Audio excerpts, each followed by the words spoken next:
ಧರ್ಮಸ್ಥಳದ ಮೇಲೆ ಇಲ್ಲ ಸಲ್ಲದ ಆರೋಪಗಳನ್ನ ಮಾಡ್ತಾ ಇದ್ದಾರೆ, ಜೊತೆಗೆ ಷಡ್ಯಂತ್ರ ಕೂಡ ಮಾಡ್ತಾ ಇರೋದೇ ಅನ್ನೋದು ಈಗ ಬಟಾಬೈಲಾಗ್ತಾ ಇದೆ.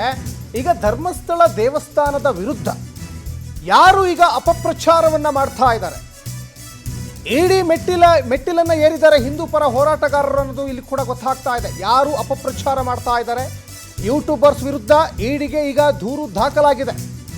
ಹಿಂದೂ ಪರ ಸಂಘಟನೆಯವರು ದೂರು ಕೊಟ್ಟಿದ್ದಾರೆ.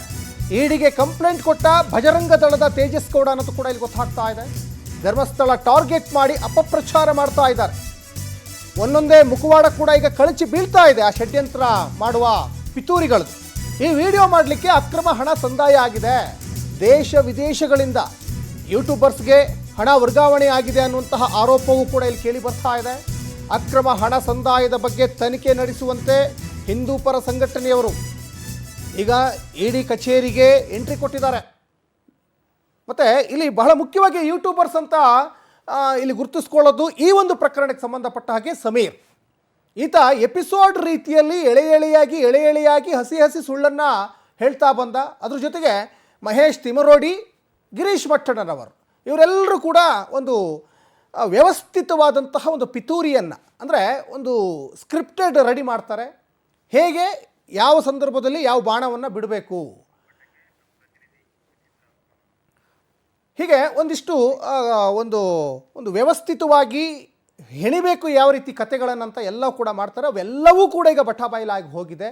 ಮತ್ತು ತಿಮರೋಡಿಯೇ ಇದರಲ್ಲಿ ಒಂದಿಷ್ಟು ಮತ್ತು ಗಿರೀಶ್ ಮಟ್ಟಣ್ಣನವರು ಸೇರಿಕೊಂಡು ಮಾಡಿರುವಂತಹ ಒಂದು ಹುನ್ನಾರ ಅನ್ನೋದು ಕೂಡ ಇಲ್ಲಿ ಗೊತ್ತಾಗ್ತಾ ಇದೆ. ಈ ಬಗ್ಗೆ ಹೆಚ್ಚಿನ ಡೀಟೇಲ್ಸನ್ನು ನಮ್ಮ ಪ್ರತಿನಿಧಿ ಸುಚಿತ್ರ ಕೊಡ್ತಾ ಹೋಗ್ತಾರೆ. ಸುಚಿತ್ರ, ಬಹಳ ಮುಖ್ಯವಾಗಿ ಧರ್ಮಸ್ಥಳದ ಮೇಲೆ ಮತ್ತು ಧರ್ಮಸ್ಥಳದ ಧರ್ಮಾಧಿಕಾರಿ ಡಾಕ್ಟರ್ ಡಿ ವೀರೇಂದ್ರ ಹೆಗ್ಡೆ ಅವರ ಮೇಲೆ ಇಲ್ಲ ಸಲ್ಲದ ಆರೋಪವನ್ನು ಮಾಡಿದ್ರು. ಈ ಒಂದು ಪಿತೂರಿಗಳ ಹಿಂದೆ, ಈ ಷಡ್ಯಂತ್ರದ ಹಿಂದೆ ಸಾಕಷ್ಟು ಯಾರ್ಯಾರಿದ್ದಾರೆ ಅನ್ನೋದು ಮತ್ತೊಮ್ಮೆ ಹೇಳಬೇಕಾಗಿಲ್ಲ. ಅದರಲ್ಲಿ ಬಹಳ ಮುಖ್ಯವಾಗಿ ಯೂಟ್ಯೂಬರ್ ಆ ಸಮೀರ್ ಮೇಲೆ ಈಗ ಕ್ರಮ ತೆಗೆದುಕೊಳ್ಳಿ ಅಂತ ಇಡಿ ಕಚೇರಿಗೆ ಈಗ ಹಿಂದೂ ಪರ ಸಂಘಟನೆಯವರು ಈಗ ಎಂಟ್ರಿ ಕೊಟ್ಟಿದ್ದಾರೆ ಅನ್ನೋದು ಗೊತ್ತಾಗ್ತಾ ಇದೆ. ಏನೆಲ್ಲ ಹೆಚ್ಚಿನ ಡೀಟೇಲ್ಸ್ ಸಿಗ್ತಾ ಇದೆ ತಮಗೆ? ಏನು ನೂರಾರು ಶವಗಳನ್ನ ಹೂತಿದ್ದ ಪ್ರಕರಣದಲ್ಲಿ ಧರ್ಮಸ್ಥಳ ಕ್ಷೇತ್ರದ ವಿರುದ್ಧ ಅಪಪ್ರಚಾರವನ್ನ ಮಾಡ್ತಾ ಇದ್ರು ಯೂಟ್ಯೂಬರ್ಗಳು.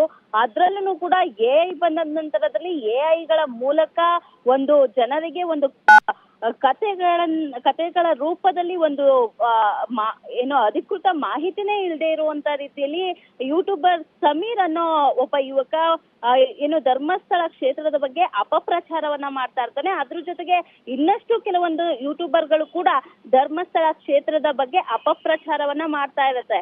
ಈ ಬಗ್ಗೆ ಏನು ಕ್ರೈಸ್ತ ಮಿಷನರಿಗಳಿಂದ ಈ ಒಂದು ಯೂಟ್ಯೂಬರ್ಸ್ಗಳಿಗೆ ಹಣ ಸಂದಾಯ ಆಗಿರ್ಬೋದು ಅಂತ ಹೇಳಿ ಈಗಾಗಲೇ ಇಡಿ ಮೆಟ್ಟಿಲನ್ನ ಹಿಂದೂ ಪರ ಹೋರಾಟಗಾರರು ಕೂಡ ಮೆಟ್ಟಿಲನ್ನ ಏರಿರುವಂತದ್ದು. ಜೊತೆಗೆ ಇವತ್ತು ಹಿಂದೂ ಪರ ಹೋರಾಟಗಾರ ಆಗಿರುವಂತಹ ತೇಜಸ್ ಅವರಿಂದ ಇಡಿ ಅವ್ರಿಗೆ ಒಂದು ದೂರನ್ನ ಕೂಡ ದಾಖಲು ಮಾಡಲಾಗಿದೆ. ಏನು ಸೋಷಿಯಲ್ ಮೀಡಿಯಾದಲ್ಲಿ ಧರ್ಮಸ್ಥಳ ಒಂದು ಧರ್ಮದ ಬಗ್ಗೆ ಅವಹೇಳನಕಾರಿಯಾಗಿ ಮಾತಾಡ್ತಾ ಇದ್ದಾರೆ, ಧರ್ಮದ ಬಗ್ಗೆ ತುಚ್ಛವಾಗಿ ಮಾತಾಡ್ತಾ ಇದ್ದಾರೆ. ಇವ್ರಗಳ ಮೇಲೆ ನೀವು ಖಂಡಿತವಾಗ್ಲೂ ನೀವು ಕ್ರಮವನ್ನ ಕೈಗೊಳ್ಬೇಕು. ಇವ್ರಿಗೆ ಎಲ್ಲಿಂದ ಹಣ ಬರ್ತಾ ಇದೆ, ದೇಶ ವಿದೇಶಗಳಿಂದ ಕೆಲವು ಯೂಟ್ಯೂಬರ್ಸ್ಗಳಿಗೆ ಅಕ್ರಮವಾಗಿ ಹಣ ಬರ್ತಾ ಇದೆ ಅಂತ ಹೇಳಿ ಸದ್ಯಕ್ಕೆ ಈ ಬಗ್ಗೆ ಇಡಿ ತನಿಖೆಯನ್ನ ನಡೆಸಬೇಕು ಅಂತ ಹೇಳಿ ಹಿಂದೂ ಪರ ಸಂಘಟನೆಯವರು ಇಡಿಗೆ ಒಂದು ದೂರನ್ನ ದಾಖಲು ಮಾಡಿದ್ದಾರೆ.